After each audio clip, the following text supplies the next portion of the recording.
¿Qué Dime. libros son clave para entender el feminismo?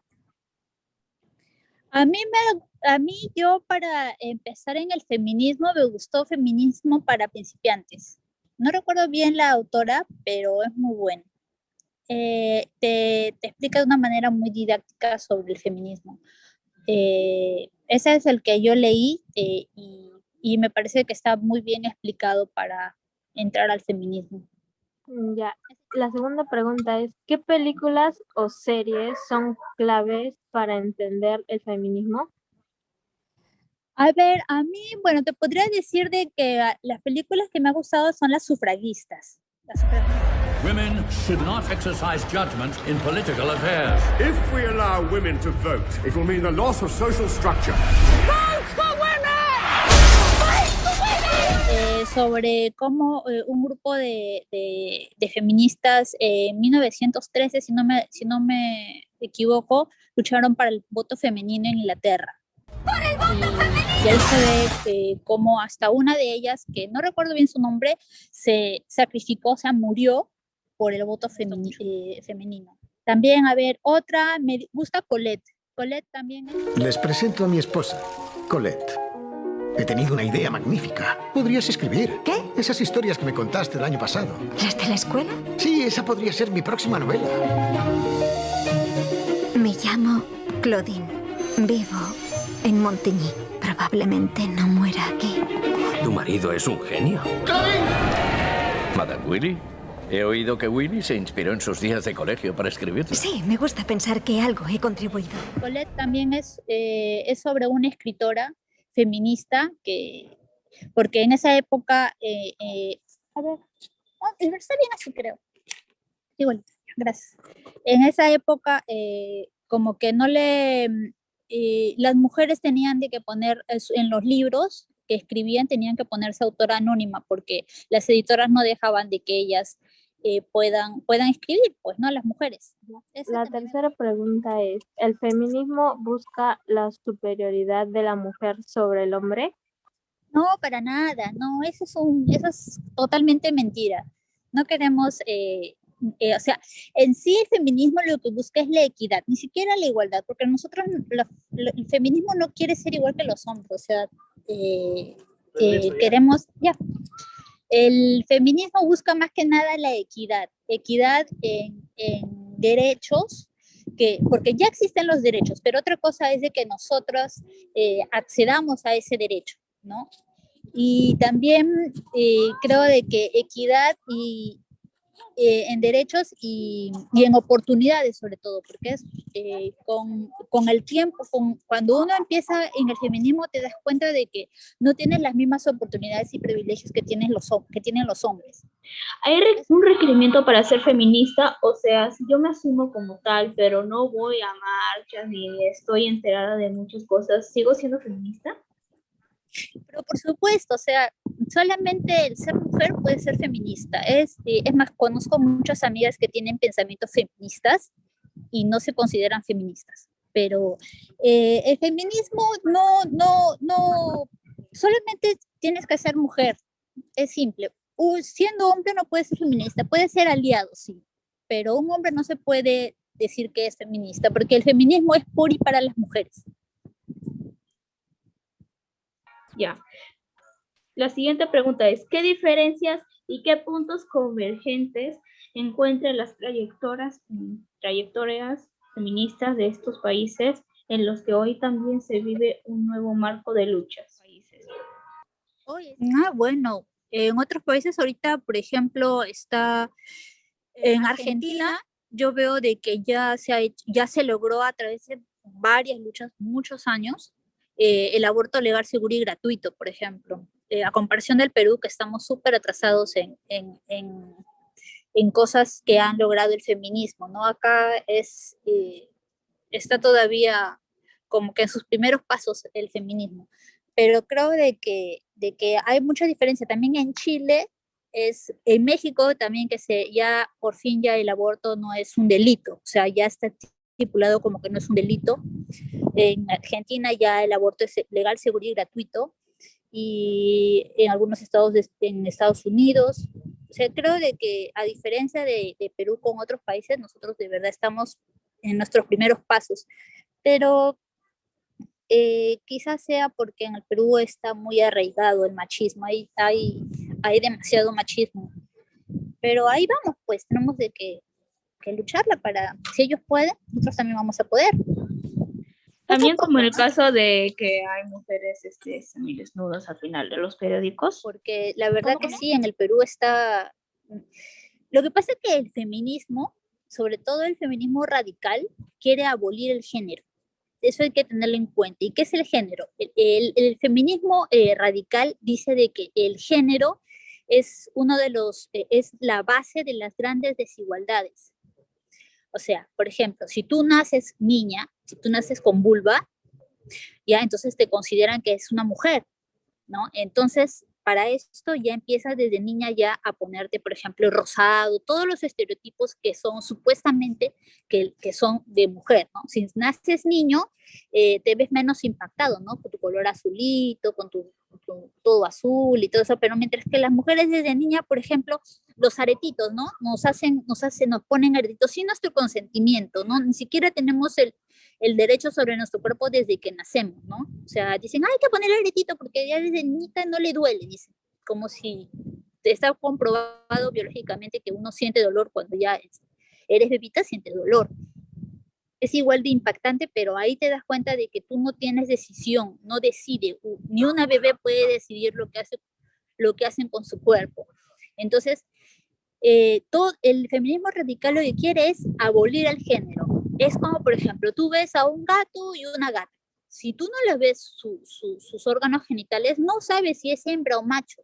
Y anda por ahí sin estereotipos, ¿no? Entonces, eso es lo que quiere el feminismo radical, erradicar el género. O sea, que todas y las mujeres y los hombres no tengamos género, solamente seamos solamente personas, solamente seres humanos.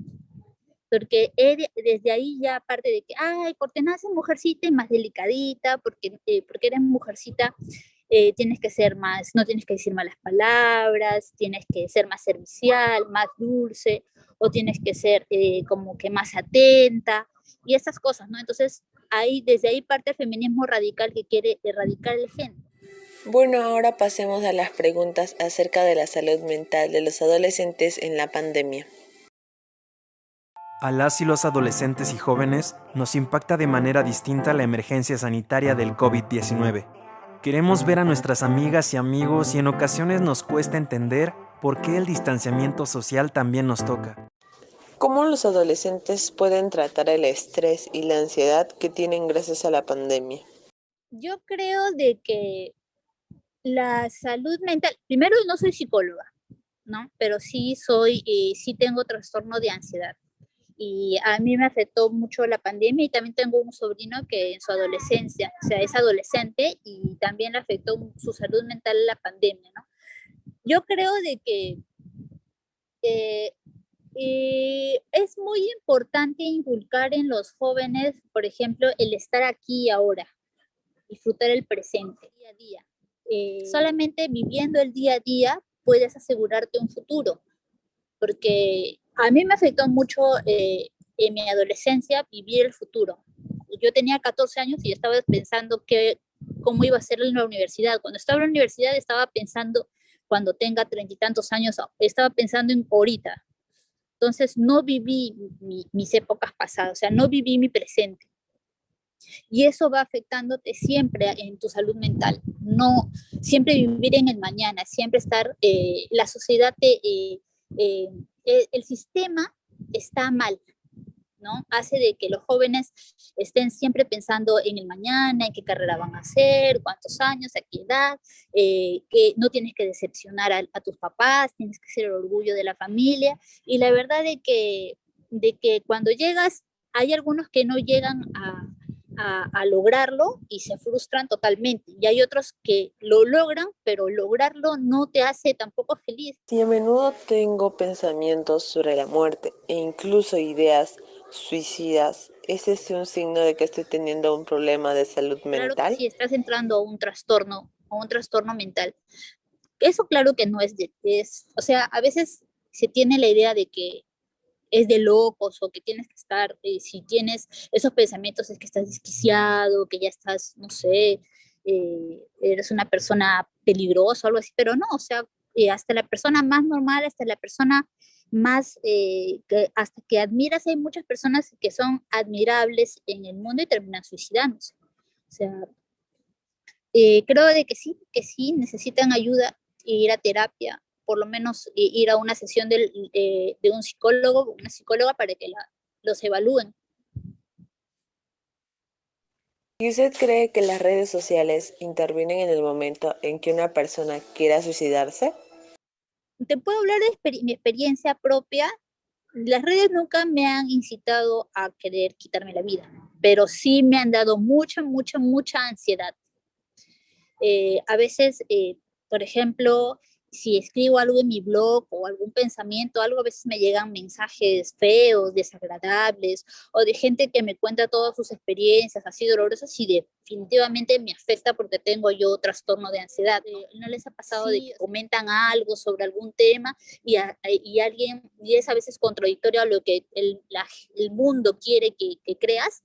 Y todo el mundo como que te empieza a disparar y empiezas a sentir, a mí empiezo a tener pensamientos muy distorsionados o me sudan las manos, tiemblo o estoy haciendo mis cosas y estoy pensando, ¿por qué puse eso? ¿Por qué puse eso? ¿Por qué puse ese comentario? ¿Pero por qué si lo borro? Y hago tantos pensamientos de que me hacen entrar en un cuadro ansioso. Eso sí me ha pasado.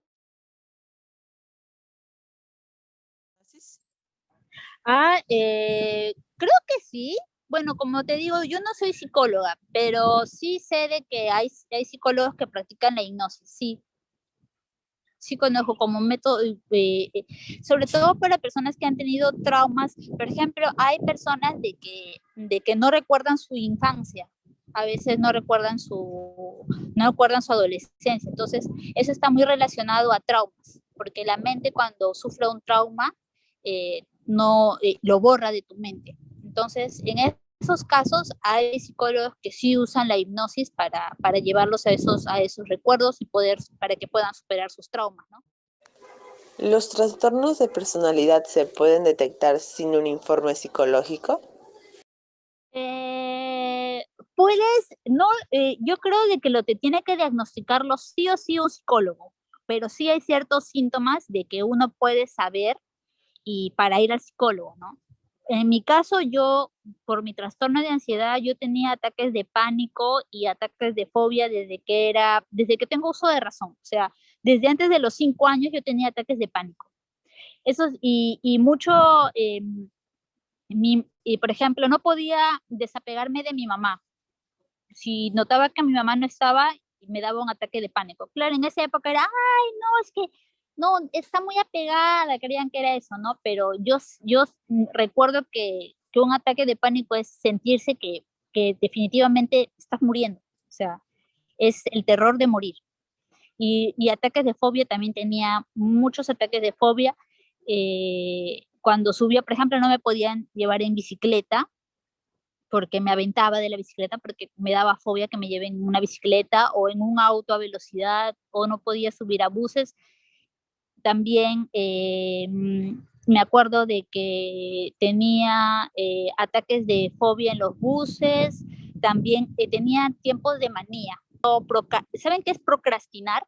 Por ejemplo, procrastinar es dejar las cosas para después. Por ejemplo, tenía que hacer alguna tarea y dejaba las cosas para después. Siempre tenía eso. Y después, en un día o en 2 días, me daba como que me ponía mucha atención y me concentraba y podía hacer lo que alguien lo puede hacer en una semana, yo lo podía hacer en 2 días. O estudiar, alguien que estudiaba toda una semana, yo podía estudiarlo en una noche y bien estudiado. O sea, también eso no es normal. A veces, y yo me sentía que era inteligente. Yo me sentía, y todo el mundo me decía, wow, qué inteligente que eres, oh, qué hábil. No, no es que era hábil, es parte de mi trastorno, de que procrastinar, no querer, y de repente sentía de que me levantaba con muchas ganas de temprano, muy vivaz, muy lúcida. Hasta ahora me pasa, ¿no? Que muy vivaz, muy lúcida, con mucha energía. Entonces, eso tampoco es una etapa como que de manía. Por ejemplo, la depresión también, uno no identifica cuando es joven, no identificas la depresión. A veces es difícil, a veces crees que es pereza, a veces crees que es falta de apetito, me pasó una vez en la universidad que ahora sé de que tenía episodios ansiosos que me hacían bajar de peso, hasta me bajé a 11 kilos en un semestre, y todo el mundo creía que era anoréxica o no sé, bulímica, y yo feliz pues porque yo comía normal y estudiaba y quería acabar mi carrera a tiempo y me exigía muchos cursos a la vez para acabar a tiempo. Y sí, pues lo acababa y sacaba buenas notas, pero después me daba ataques de fobia en el bus, no podía subir a un bus, me quería aventar o sea, por ejemplo, en una combi, si me subía, me bajaba aterrorizada porque me daba ataques. Entonces, yo creo de que sí, que hay ciertos síntomas de que uno tiene es muy importante el autoconocimiento, tienes que autoconocer, empezar a conocerte para darte cuenta de que hay cosas de que no son tan normales, y ahí ir al psicólogo, y ahí el psicólogo te va a orientar y tú le tienes que explicar, ser sincero. Entonces se te va a decir si estás dentro de un trastorno, qué tipo de trastorno de la personalidad, y después ya te enseñan más o menos cómo ir manejándolo, ¿no? Si los seres humanos crecemos a partir de aprender de nuestros errores, ¿por qué tenemos miedo a fallar? Yo creo de que tenemos miedo a fallar porque somos muy complacientes. Creo que nos enseñan desde niños a complacer. Y no, yo ahora me di cuenta de que ya no hago las cosas para complacer a los demás.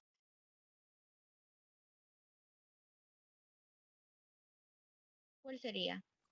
¿Una única norma? Ajá, que todo el mundo tenía que obedecer. ¿Cuál sería? Dejar de pensar en complacer a los demás. Creo que con eso seríamos más libres de hacer lo que queremos.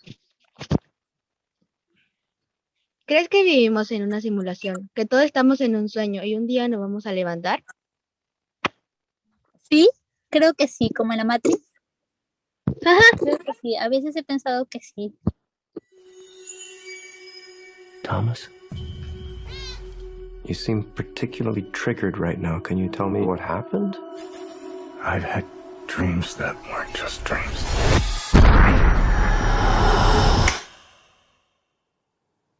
Am I crazy? We don't use that word in here.